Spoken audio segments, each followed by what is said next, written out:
Hey there, Sidewinder Anarchist. It is I, the guy with the dreadlocks and the yellow wall. The microphone was in there. I don't know why it was in there. It fell down. Alright, anyways. That's me, the guy with the dreadlocks and the yellow walls. And I had seen your video on a hypothetical world that would basically be run by anarchy, or at least if the country was an anarchistic one. I have to say I liked it, for the most part. Many of the points that you stated, I agree with. There were a couple of points that I do differ on. And I don't know if you're going to agree with them, if you think I'm wrong or whatever.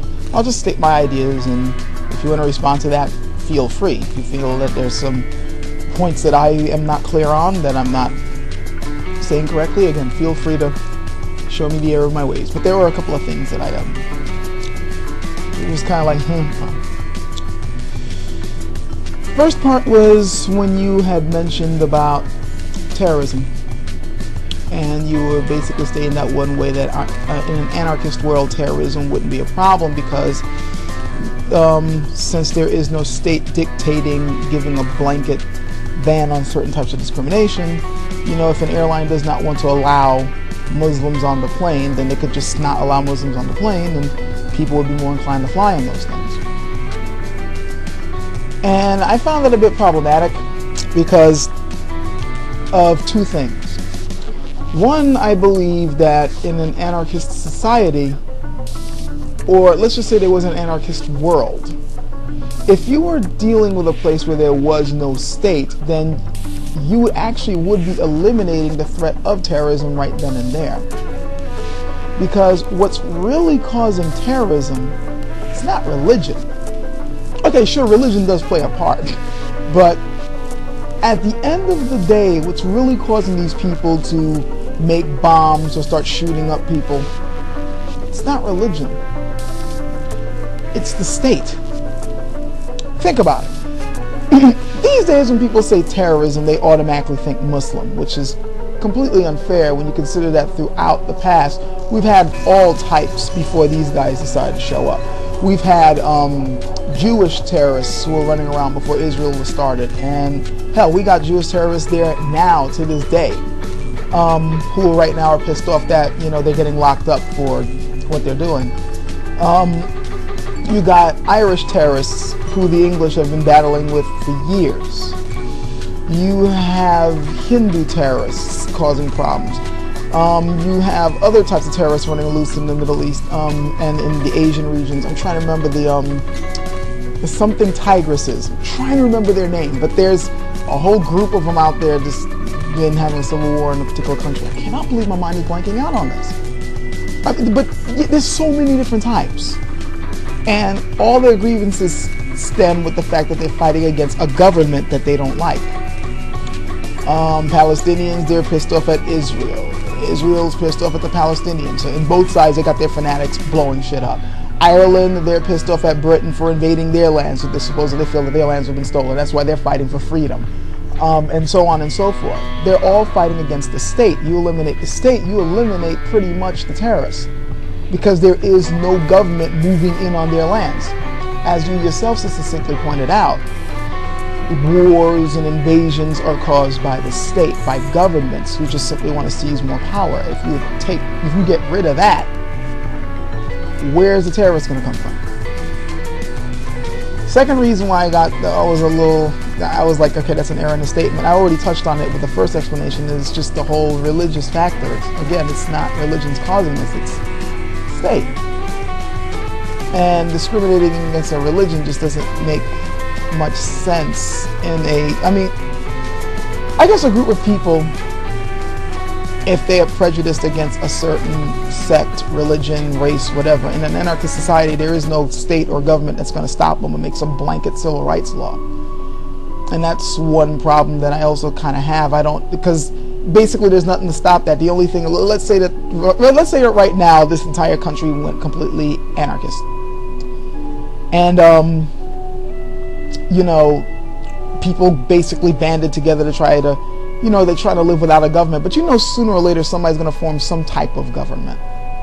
or some type of facsimile of it, and they will form it on shared ideas, like how they would like to live life, and they'll band together with like-minded people. You know that there are going to be certain places that will end up something like a state. You might have some places that are racist and some places that, you know, are more criminalistic. And how would you stop that? Quite frankly, my particular answer is just don't be in those type of areas, but it's not exactly solving the humanitarian problem, because anarchists are basically saying that if you're living in an anarchist state, it's a lot more humanitarian. A lot of the problems we're having today wouldn't exist. But I'm thinking that there would be other problems like the one I just stated that would pop up, and it's not necessarily making people more humanitarian or living in harmony. But I could be wrong about that. It's just a fear of mine.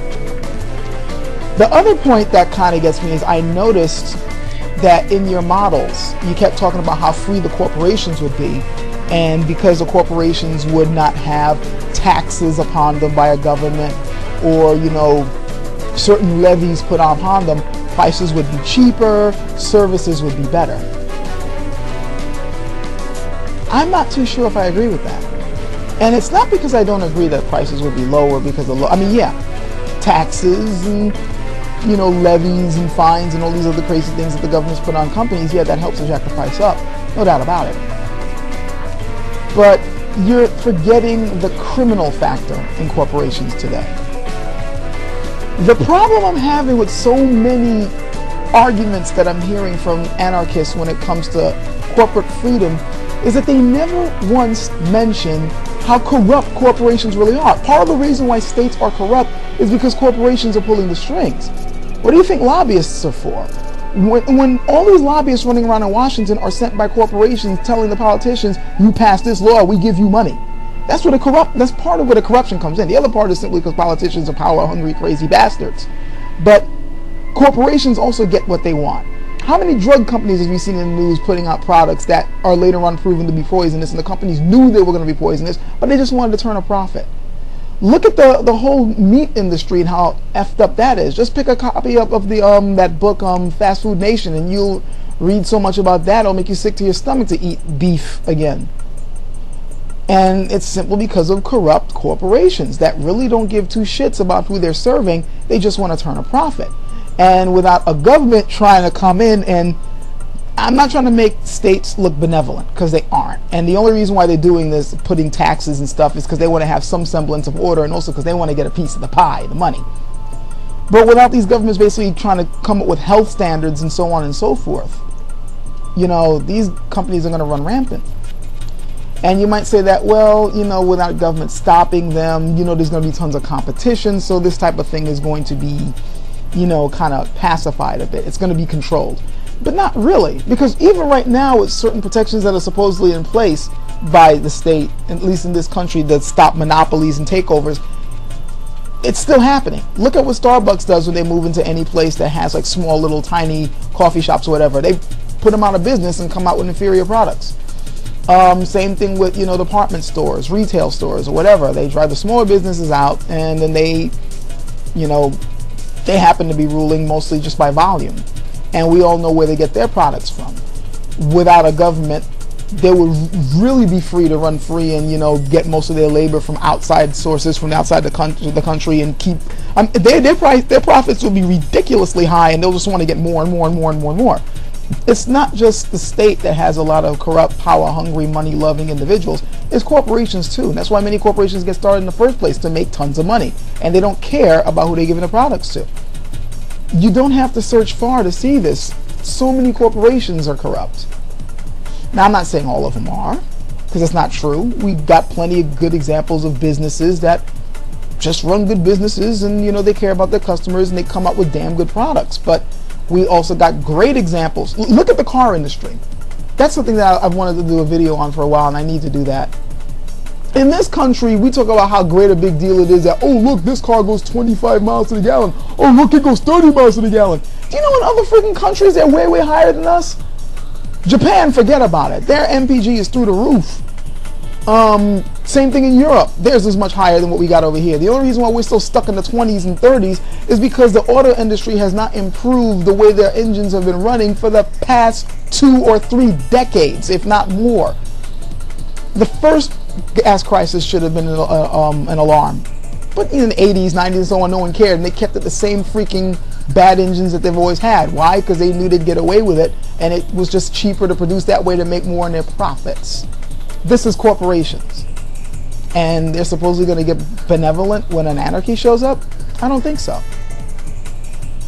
Those are my thoughts on the matter, though. So I would like to, if you got a counter or whatever, or if there's certain things that I touched on that you didn't know or whatever, just feel free to respond.